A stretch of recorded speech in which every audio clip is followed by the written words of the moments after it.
Arpaksad masih hidup 403 tahun setelah ia memperanakan Selah, dan ia memperanakan anak-anak lelaki dan perempuan.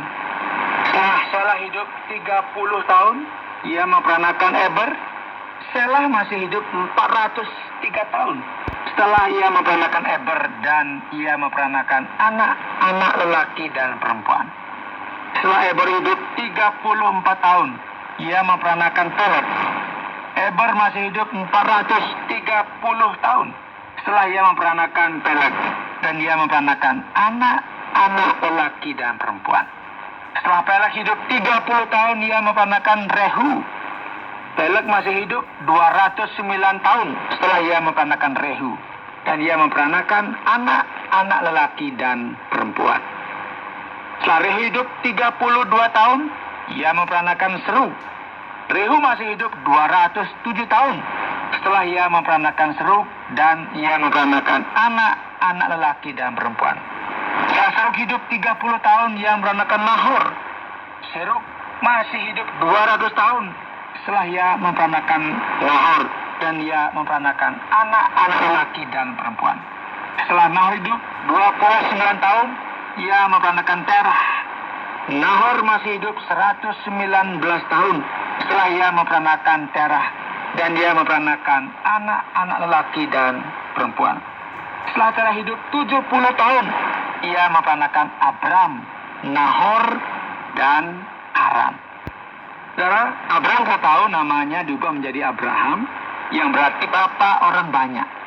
Nah, sekarang kita mundur selangkah dan melihat garis keturunan ayah Abraham, yaitu Terah. Sebagai catatan tambahan, saudara, menarik untuk diperhatikan bahwa sebagian besar istri para bapak leluhur Israel awalnya mandul. Tetapi mereka akhirnya memiliki anak.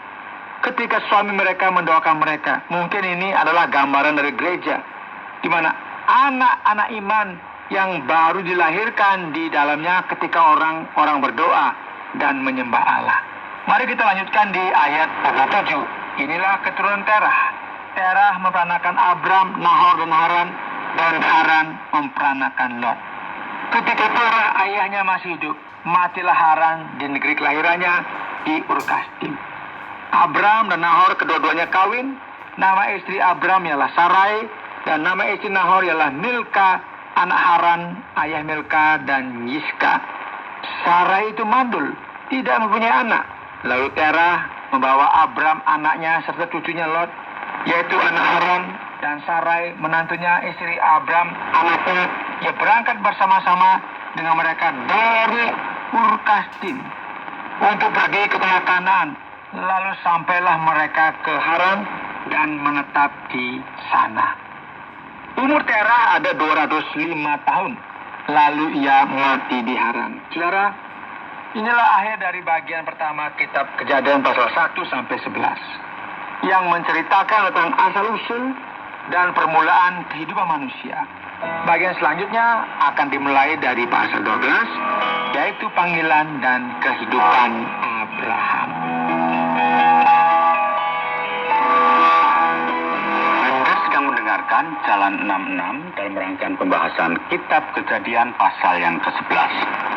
Dan kita akan melihat lebih dekat pada kisah Menara Babel dalam Kejadian pasal yang ke-11 ini.